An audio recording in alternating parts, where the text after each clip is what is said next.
Alright, welcome to the Jet Experience. We're back at Universal Studios Hollywood today, and today we're going to be talking about things that you should really do when you visit Universal Studios Hollywood.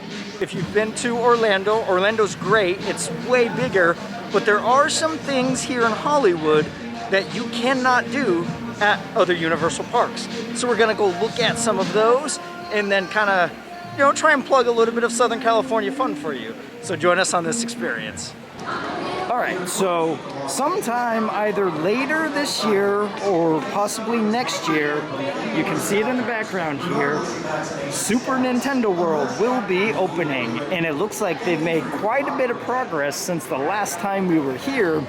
And just every time it just looks more and more like the Mushroom Kingdom's growing. And it's gonna be an awesome view once it's done coming down the escalator, because you can see like the structure for what's gonna be the ride in the world. And I'll bet it'll be an awesome view from here. I can't wait to see it. All right, so another thing you gotta do, or you should do, but I'm gonna say you have to do, is Jurassic World, the ride. So Orlando right now, they still have Jurassic Park, but over here they've updated it to Jurassic World. It is an amazing ride with all the updates, and including the Indominus Rex, which we're about to see. So let's go jump on.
Anybody here scared?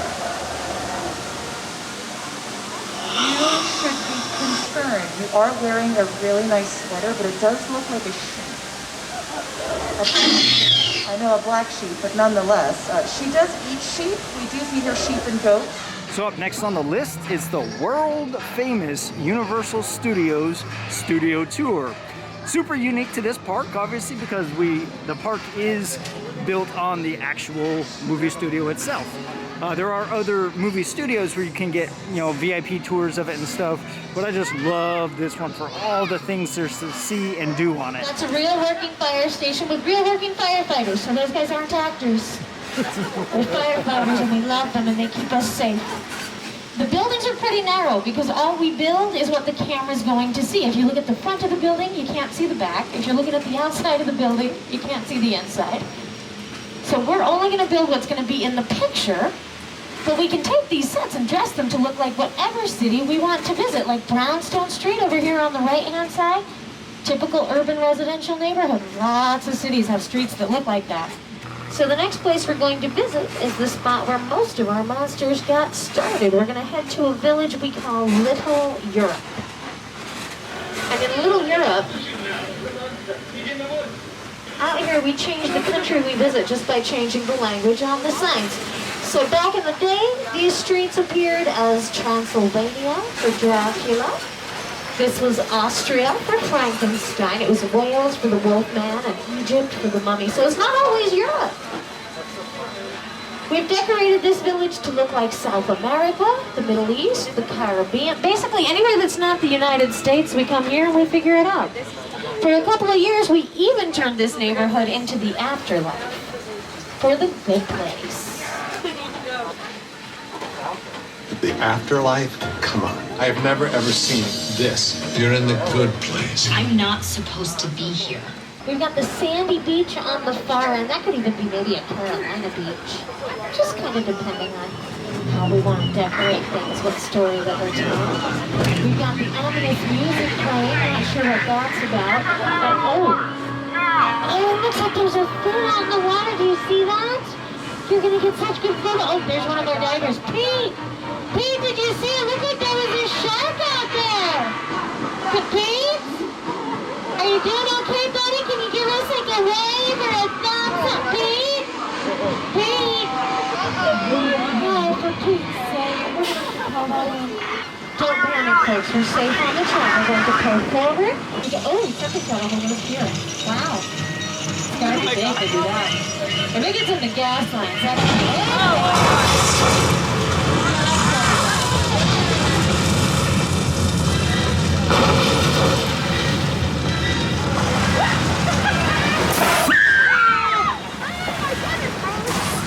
So for anyone who doesn't know, this is Norman Bates. And Norman, this is everybody. We're just passing through, you know, taking a tour. No, it's okay. We're not stopping.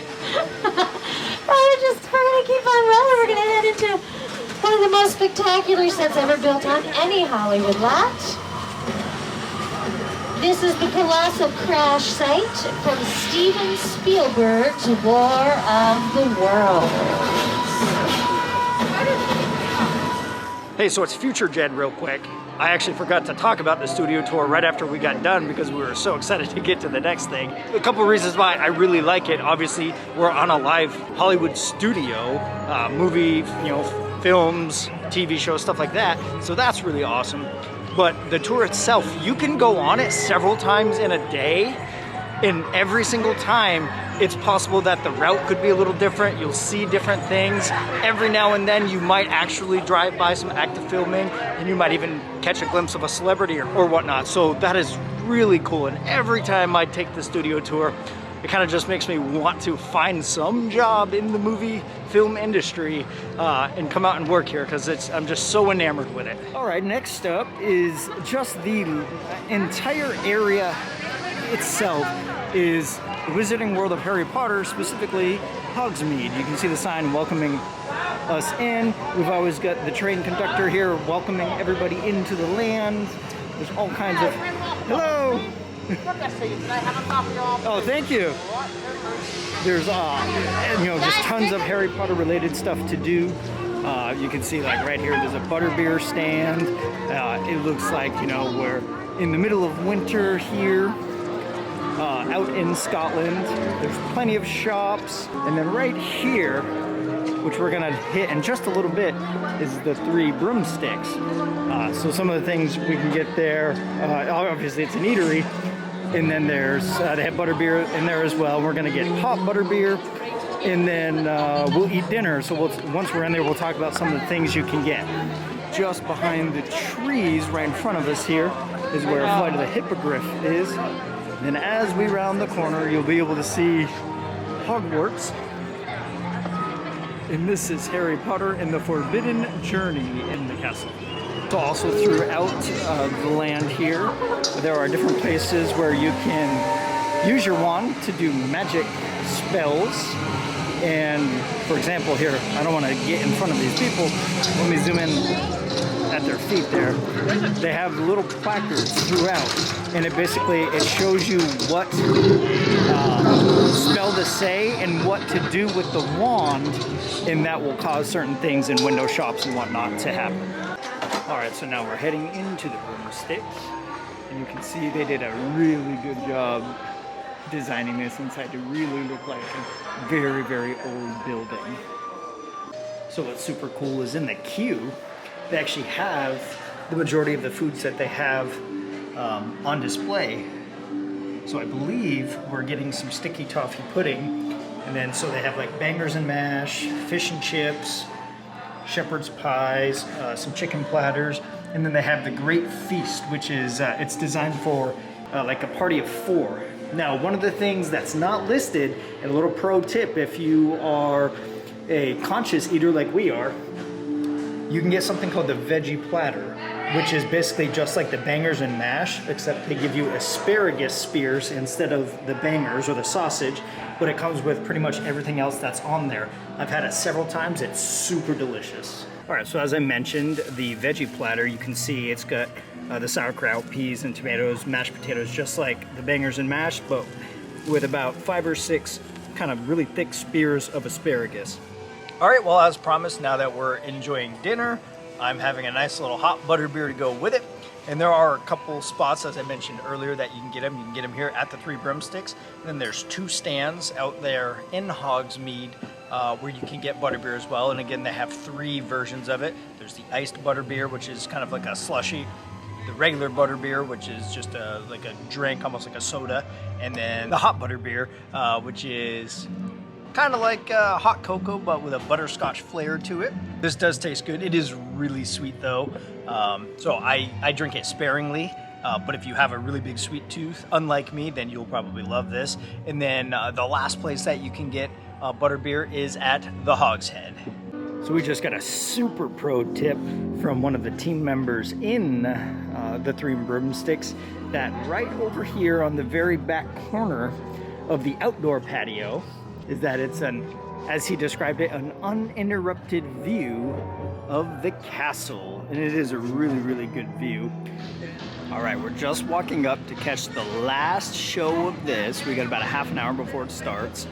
It is WaterWorld. Now this is, I've seen it once before. It's a very, very good show.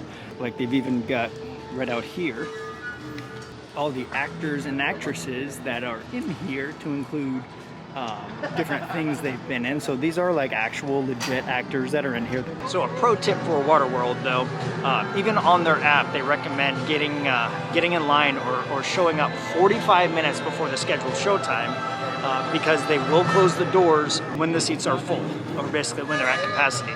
And so as you can kind of see behind me as I pan around a little bit, you can see a whole bunch of people online. We showed up like almost right at 45 minutes early, and there were like 5 people in line, and we still have 20 minutes to go before start, so I don't know when they're gonna let us in, but there are tons of people here already. So don't think you're gonna show up like 10 minutes before the start time and actually get in. The future. The polar ice caps have melted, and the continents are deep beneath the waves. Smokers in the atoll! All hands on yourselves!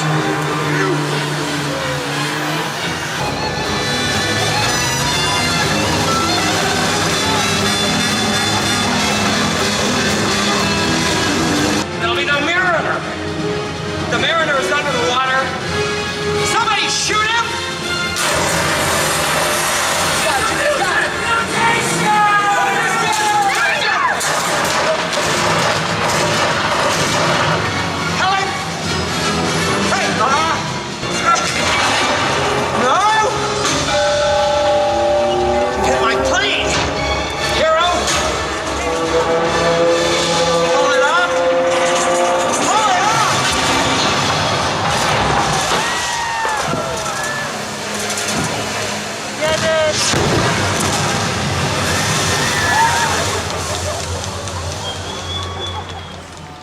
Alright, so the last thing on my list, you can see it coming into view right there, is the Secret Life of Pets Off the Leash ride. It is the newest ride in Universal. It only opened within the last year.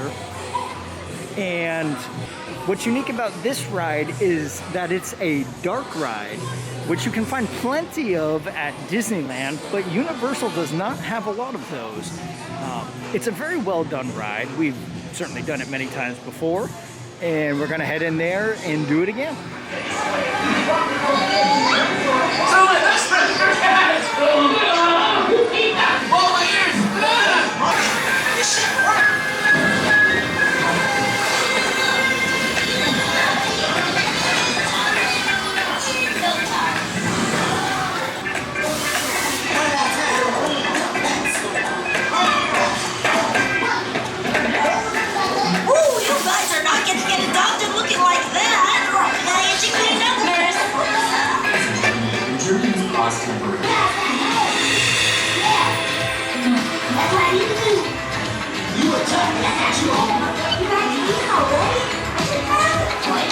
Having an owner is so much fun.